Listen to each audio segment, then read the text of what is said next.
Kentucky was having those issues with the flooding. And you went to Kentucky, did you not? We did. My fiance and I, we went down and met an organization down there in Kentucky, in Hazard, Kentucky.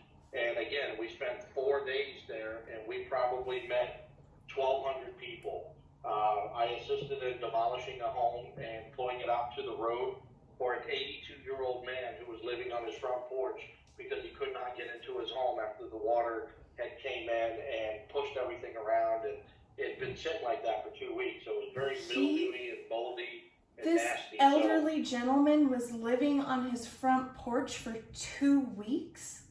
2 weeks, and yes, he was 82, and he was all of about 140 pounds soaking wet. That is heartbreaking. And the bad side of this is FEMA came across and offered him $185 for his entire property. He lived on about 1.5 acres on a mountain, and they offered him $185, but they wouldn't help get the house out of there and get him a new trailer on his property. And it's devastating that our government can be that cheap when it comes to our own people, but they can spend a golden penny on Ukraine and the rest of the world and just neglect to take care of American citizens. I aim to reverse that model and take care of Americans first. The rest of the world can wait until we are stable. And when we have the most precious of our citizens, our elderly citizens, living on their porch for 2 weeks, something has to change, because I highly doubt that that is a unique story. In Kentucky, no, it was not a unique story. There were people that had tents next to their front porch where their house used to be, living in there. They would be in 60s, 70s, in that age range. There were a lot of people in my age range, 46 to 50, that were cleaning out 2-3 feet of muck and debris that came in from the river as it rushed through. And we did everything we could. We offered supplies, food, hand sanitizer. Like I said, we tore up the one house and brought it out so FEMA would come get it. And I really think that we may not have made a big difference in the state of Kentucky, but the people in southeastern Kentucky where we were extremely appreciative that someone running for office showed up, because Joe Biden showed up down there for about 45 minutes and spent about $35 million with his security detail and flying everyone there. So we were there for 4 days and less than $1,000. They did a hell of a lot more work than Biden did. That's very impressive. It seems to me your culmination of experience, whether it's down at the border, serving in the military, which, by the way, again, my humble opinion, I do believe it should be a requirement to lead this great country, because just like you said, it teaches so much structure, responsibility, honor, accountability. But I think a leader is made from a culmination of his life experiences. That being said, Anthony, I think you are in a very unique position to lead the country. And I agree with you, and I'm not trying to pat myself on the back here. I just think that over the last couple of years, I've listened to so many people say, we need a new face, we need a new opinion, we need a new ideology, we need someone new to step up, because what we've done traditionally no longer works. And I decided on July 8th of 2022 that I was going to stand up and be that difference. So I filed my paperwork with the FEC in July, and it was accepted and approved on August 18th of 2022. And ever since that moment, all of my social media accounts have taken off. We get far more encouragement than we do hate mail. I understand you're going to get criticism from people, but I want them to understand that hate me, despise me, disrespect me, it doesn't matter. I'll still be here fighting for them tomorrow. And that's what it's all about. We have had enough of the division in the country over every little thing. I want to be able to say I'm proud to be an American again, because I am so proud of this country for what she stands for. but lately there's been so much struggle. I want to say it again with so much pride in my chest that I feel like I could just burst. I am a mother, and while that is not a unique situation whatsoever, I think so many other women, parents, people in general, can appreciate the fact that I am terrified of what the future holds for our children. So it gives me a lot of hope that not only that an everyday person who really has an understanding of what we need is stepping up to the bat. And it encourages me that you get more encouragement than you do negative opinions. That says a whole lot. It does, and as we stated in the beginning of the show, it's about the pursuit of happiness. And I'm not running for president for fame and glory and fortune and to be wealthy and do my own selfish thing here.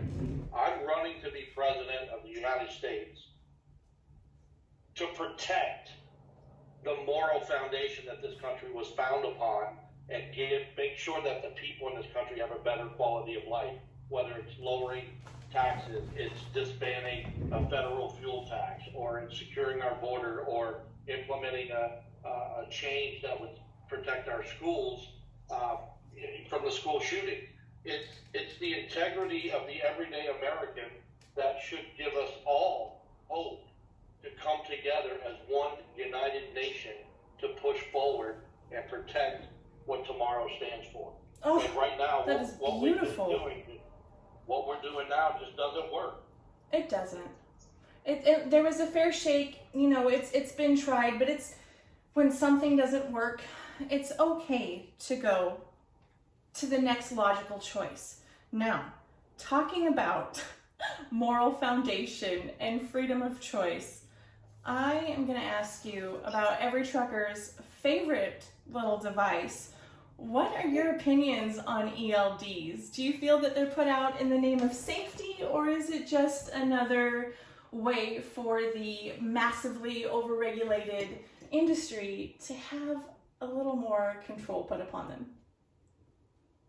In my honest opinion of the ELD, it came about because, how do I say this? I mean, it needs a lot of investigation, first and foremost. We really need to look into the ELD and who it's supposed to benefit. But I think originally it was for companies to help cut down on their violations that they were getting from drivers, not really doing logbooks the right way. I do think that there is some safety appearance to the ELD. I don't like the idea of it as a driver myself. And sometimes it's hard to take your break, or you get held over in a dock somewhere and you're off duty for so long. I just think it affects your hours of operation. I think it affects the money that you make. I get a sense that there's a lot of drivers out there that don't like it. So I think overall it needs our attention so that it's more helpful or beneficial for like our corporate drivers, our local drivers, and our owner operators. I think that's fantastic that you understand that I'm not necessarily going to say change or not, but some attention paid, because just like you said, it is nothing to get caught up at a dock, in traffic, and you named it in trucking, and it's going to happen. So in the name of safety, they say, but sometimes when you're not only racing your delivery clock, but literally the clock on the dash, that can really add to the stress level where there's already such high cases of burnout. So I really, really like the fact that it needs some consideration, because it's just going to flow right into my next question for you. The trucking industry is so congested with overregulation that I think things that were originally set up in the name of safety, such as the ELD, now is more of a stressor and a problem than what it originally set out to be. Right. So do you have any plans on decongesting all the regulations that are just suffocating the life out of this industry, especially for small-time owner-operators? Well, I mean, obviously, I would like to look into all of these policies and find more information on what's being done. Again, I represent people before politics. I stand with our truckers because it's who I am. It's what I do to put food on the table for my family. And at the end of the day, I want to hear from our drivers out there. I want to hear what problems they have. I want to know what their issues are so that we can implement policies that will benefit the drivers. And I think this is the only way that you can do it, is to sit back. As the most powerful man in the world, sit back and open your ears and actually listen and interact with the industry and put together policies that are going to protect them so that they can be here, quote unquote, for the long haul. I think that is the perfect way to accomplish it. If you don't know a problem exists, of course you can't solve it. But when you can be accessible to the people that you are leading, that's where real change can happen. And that is so important. It's so needed. It's so easy to be forgotten and drowned out these days. I mean, not that anybody can really do anything to solve that across the board, but if we have more intent on actually hearing what people are struggling with, such as these darn fuel prices. If being a truck driver, I know you completely understand this, but my husband and I, we own a small one-truck trucking company, and we spend about $1,000 per day that truck's on the road in fuel, and we have one truck. That is a crushing amount of money. Have you given any thought to how you would like to handle the fuel crisis? Well, I mean, this is a great question, Shannon. It really is. And, you know, I don't know what I'm in for when I get into office when it comes to the fuel. Okay, we've seen gas prices go down, but we don't see diesel prices really coming down. So right now, for me, I only know what the news tells me. So what I'd really like to do is for you to table this question. Let me look into it a little more, and Absolutely. that way I can get an accurate answer for you, and we can bring this back on the next interview or the next show when I have a definitive answer of how we could tackle that or what we could do. Perfect. I think that's stellar. Like I just said, you can't answer what you don't know. But again, the fact that you're so willing to give this attention and your time, again, you're not being paid to do this. You're not some candidate that's backed by a bunch of lobbyists. You're doing this because it is so vitally important to you. You can hear the passion in your voice. You're a father, correct? I am a father. I have a 12-year-old and one that turned 14 yesterday. Oh my goodness. Well, happy birthday to them. Well, thank you. And yesterday really hit hard for me with my son turning 14 because the day before, I was standing at Uvalde, the elementary school in Uvalde, Texas, and I was so overrun with emotions as a father, thinking about that moment where those kids were running down the halls and screaming, and the law enforcement was standing outside not doing anything and discombobulated and unsure what to do. And I was in that moment, and I was able to reflect on my own life as a father and as a man, and it's overwhelming to imagine what happened. So last night I made sure it was a very special moment for my son, that he knows that he's loved and cared for, and has, I'm not going to say the best father in the world, but I damn sure try. I would bet my last dollar that you are a wonderful father. People that want to change the world, they're rarely bad people, especially if you're a parent, because our kids, they're a reason for absolutely everything, which, I mean, you just spelled out with your time in that school. I cannot, what it took to be able to walk in there, I can't imagine.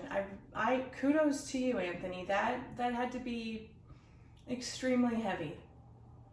It was, and I'm a proud man. I'm a big man. I'm 6'2", 250, and I plant my feet firmly on the ground. And my campaign manager, Kevin, was with me, and we just couldn't even talk to each other when we were standing there.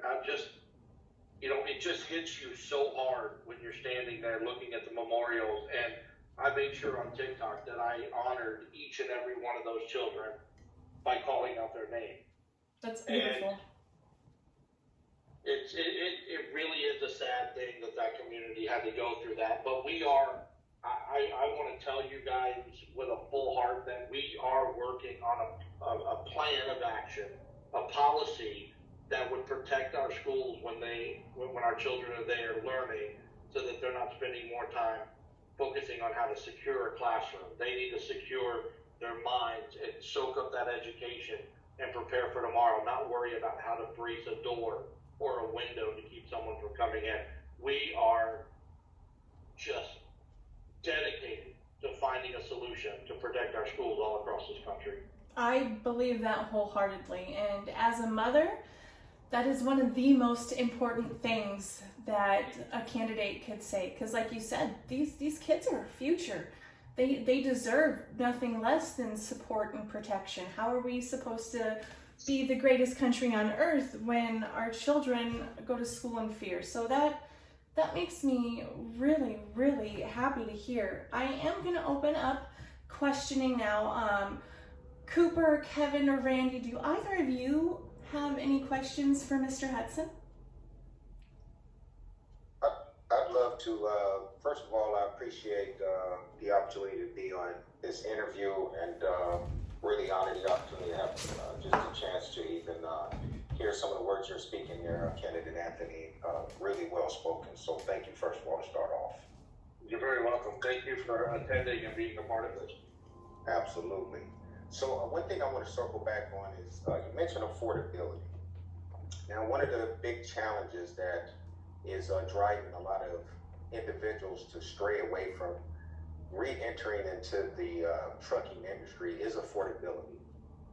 So I just wanted to touch on that a little bit more. We're seeing, a lot of these manufacturers that are hiking up prices, in some cases 30, 40%, making it much more challenging for people to get into the industry just as owner operators. So if you could touch on that. Well, I think this all goes back to, listening to the people and what their concerns are. And like most people, in this industry, as an owner-operator, I want to expand and buy more trucks, but I'm kind of on hold with that right now because trucks are so expensive. I think there should be a way that if government wants to regulate the trucking industry, they should flip the script and regulate how the production of these trucks are going into production. Do we need all these electronic devices in our trucks? Do we need all of this fancy stuff to get a truck down the road? I don't think we do. I think a lot of people choose to drive. Certainly at different times, back when I was younger, trucks, were built for longevity. Now, they're built for performance and like the bells and whistles, but certainly the longevity is no longer there. So, well said, appreciate that. Thank you. No, you're very welcome. No, and I agree. I get it. My father was a cattle hauler. We used to haul cattle all over Texas, and back then he had a cab over truck, which you don't really see a lot of anymore. And the bunk for those things, the bed area was nothing like what it is today. I mean, half of these trucks have bunk beds in them, and it's one driver. They don't need the top bunk, But then again, you look at the American society. Everyone's got to have a TV or a video game or a coffee machine or a refrigerator to get down the road, and all that stuff costs more money when you go to buy a truck that is adaptable or equipped with those items. And I don't remember my dad ever having any of that stuff when he was driving across Texas, and we all know it could take 2 or 3 days in some places to get across the state of Texas. We never had all that. We focused on the job. We did the job, or he did the job, got paid, and moved on to the next load. I do have to interject as somebody who is still drinking coffee at 1:30 in the afternoon that, while everything else, the TV and a fridge, maybe not so much, but the coffee maker, but that is essential. You can buy an adapter and put a coffee pot in your I truck. know. All these fancy things that they have now. I mean, I think that's what we're getting at is, Oh, yeah. we've got the DEF system. It comes with, I think my truck, 200 sensors in that thing, and if Holy one goes man. out, there's a back order on them, so you're down for 6 weeks, 8 weeks, driving a rental truck at $1,100 a week. It's ridiculous. It almost seems like the price gouging in this country has gone way above and beyond, because we know that there's an issue, we know that there's inflation, we know that costs have gone up and people are taking advantage of it, and when we the people stand up and say no more, then maybe we can turn the narrative and start forcing our hand instead of letting those who own bigger companies or the necessities, let them control the outcome of what we do. Stop paying $8 for a dozen eggs. That would be pretty great. I don't think I've ever seen anything so crazy as $8 eggs. We haven't seen that here in Michigan, but we have seen $8 1 pounds of meat, and I was frustrated with that.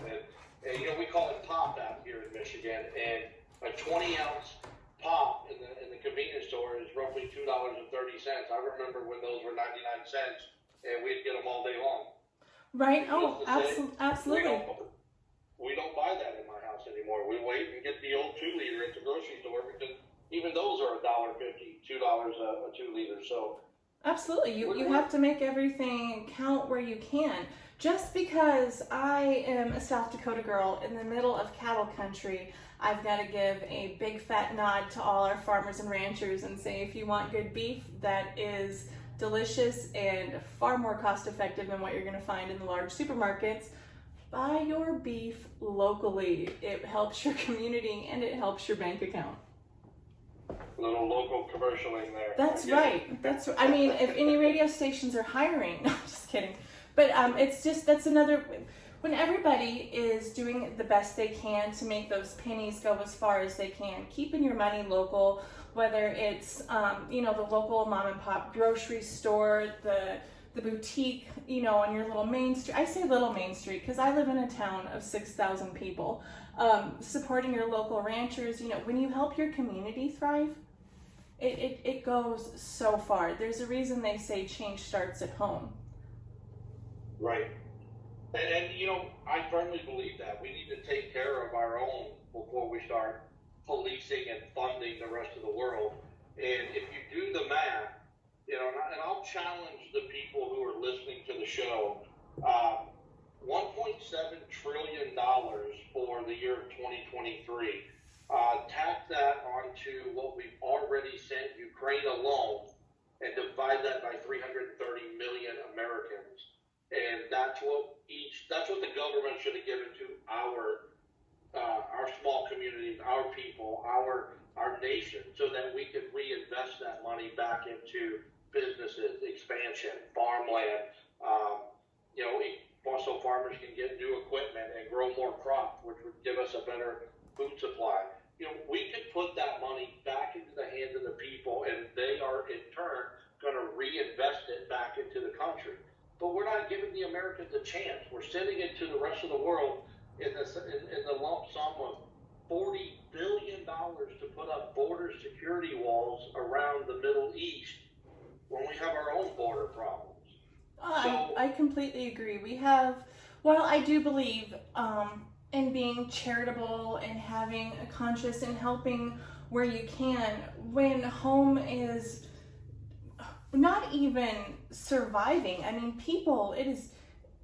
this is some of the worst economy, hard times that people have seen in generations, and it's not looking to get any better. So, taking that and thinking about it in a positive way, and just like you said, investing in, local community libraries, in our local schools, when you create construction jobs to rebuild roads and bridges, you're keeping those blue collar men and women, you're keeping food on their table.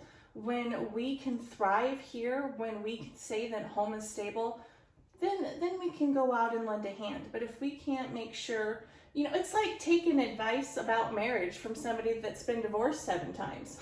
That's the truth. After a while, it just doesn't make any darn sense. Right. And I truly believe that, another analogy, I mean, I am now the man in the church that passes the offering plate to the next person. I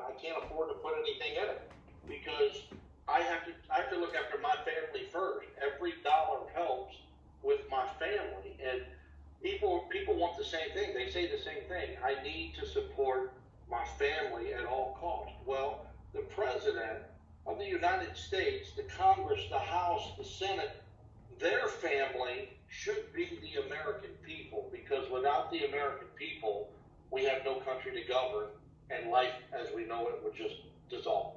I agree. We have to turn the narrative around and get the corruption out of Washington and get someone, if not me, who is passionate about the people and wants to see the people become the priority. And I think that is a beautiful note to end on. This interview far exceeded my expectations. I knew it was going to be a good one. But Anthony, you blew me away again and again. Randy, you had some incredible questions. Before we officially end, does anybody have anything they'd like to say? I do, real quick, before Absolutely. we let these guys come in. I think Americans are tired of being told what they need by our government. It's time that we ask, what do you want? And if we think about that, and we're ready and prepared to sit down and listen, we can change this country. We can change history, and we can save our future. And that's all I have to say. And I think that is a stellar statement. Anybody else before we close? I'd like to say thank you as well for coming on board, giving the opportunity for this interview.